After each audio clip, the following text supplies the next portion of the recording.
Labas vakaras, su jumis Sandra Sipavičiūtė. Eteryje vasario 11-osios 62-osios laidos Vunderkindų žinios. Artėjant Valentino dienai, žmonės ruošiasi ją praleisti su savo antrosiomis pusėmis. Tačiau kai kurie 62-osios laidos dvyliktokai to padaryti negalės. Evelinos Rimkevičiūtės reportažas. Labas. Aš norėčiau paklausti, nuo kurios valandos prasideda nusivylusių klubo susirinkimai? Čia įvyra tas susirinkimas. Kiekvieną pertrauką? Nuo kada čia maždaug pradeda sėdėti, kada baigia čia sėdėti? Maždaug sėdėti.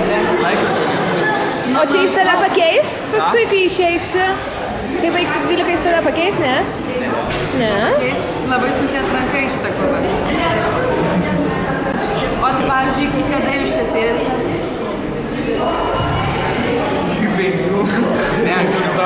O konkretaus susirinkimo laiko nėra, jūs čia sėdite ir laukite, kol ateis kiti klubo nariai? Nėra konkretaus. O ar dažnai sulaukite prisijungiančių klubo narių? Ne? Klausote šiam klubui? Ne. Kaip tai ne? Aš priklausau savo klubui. Kieno? O kiek jums nebėra pamokų, kad einate namo? Kalbėkite į kamerą. Meluoji. Meluoji. Meluoji. Kitos naujienos. Dvyliktokai itin dažnai pradėjo lankytis garaž. Ką tik gavome naujausios informacijos, jog dvyliktokai pradėjo masiškai bėgti iš pamokų. Turime tiesioginį ryšį įvykio vietoje. Evelina, kokia šiuo metu situacija? Ir štai matome porą dvyliktokų, kurie šuoliuoja iš pamokų grakščiai kaip bembiai. Tie ilgakojai ne tik bėga iš pamokų, bet ir tempiasi jaunesnius, o šie, kaip matome, paklūsta bandos instinktui. Grakštieji dvyliktokai rodo blogą pavyzdį ir veda iš kelio. Gerbiamieji mokytojai, štai kur jų ieškokite.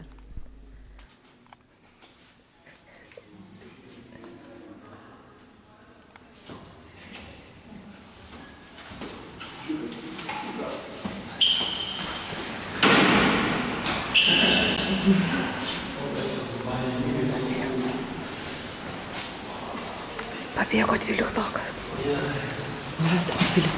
Nusivylusi. Dėkoju, Evelina. Artimiausiu metu būtinai atnaujinsime informaciją.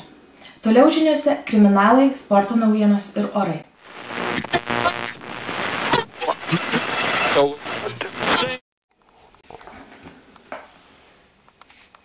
Sveiki, aš Sandrosa Sipavičiūtė, eteryje kriminalai. Dingo vienas 62-osios laidos dvyliktokas Dalius Kašėta, pravarde Kalėda. Jis mokykloje nebepasirodo. Jeigu pastebėjote šį asmenį, praneškite mokyklos socialiniam darbuotojui arba skambinkite ekrane nurodytų numerių.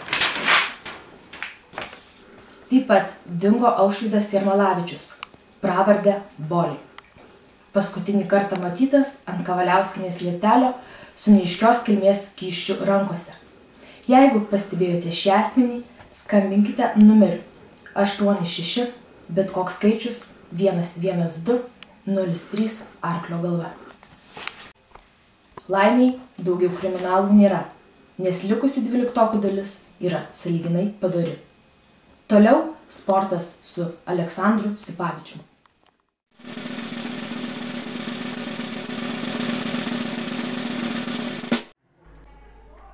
Geriausias Lietuvos tenisininkas Rytis Berankis įspūdingai šoktelėjo pasaulio reitinge.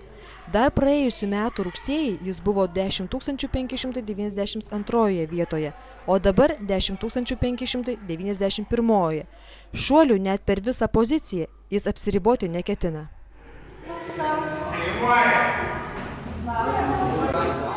Visi be galo didžiuojamės, palaikome ir už jį sergame. Otrigan. Aktyviausioje sporto šakoje, reikalaujančioje be galo daug jėgų, ištvermės, gero fizinio pasirinkimo ir drąsos, Virgis dalyvauja pasaulinėme turnyre, bet traumų buvo neapsieita. Virgis patyrė labai rimtą traumą ir dabar guli Daugų ligoninės intensyvios priežiūros skyriuje.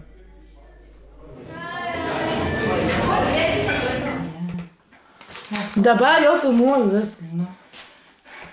Dėja, Virgis tolimesnės savo sportinės karjeros tęsti nebegalės, nes jo kraujyje buvo rasta metanų.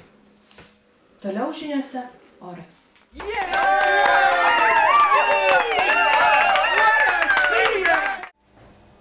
Labas vakaras. Eteryje orų prognozės. 12 laukia permainingi orai. Šį vakarą, artėjant žemo slėgio ciklonui, 12 pils kaip iš kibiro. Kitą savaitę, artėjant Valentino dienai, taip pat 12 galimos hormonų audros su pragiedruliais. O jau artėjant egzaminams darysis visai karšta. Taigi, artėjančioms 100 dienų nusimato permainingi ir sunkus orai. Ačiū. Ne, mano plaukai buvo taip. Čia kaip ir filmas, vienoj scenoj plikas, kitoj jau su plaukais ir čia tą pačią dieną. Ačiū už dėmesį. Kviečiame ir toliau likti su 62 laidos Wunderkindų televizija. Linkime jums gero vakaro.